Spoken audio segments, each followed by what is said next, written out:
კარგია, ასე გილოცავთ friends editor-ი დაბადება. საინფორმაციო სააგენტო ედიტორის სახელით ბაზრობაზე ის რომელსაც ხარა დღევანდელი დღე აკითხა პატარა ნიკოლას რომელსაც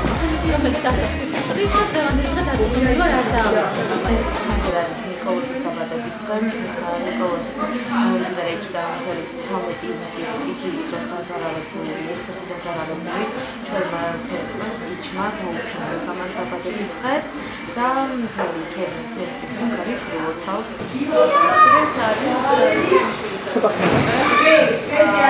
ამაში მონაწილეობა და ეს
to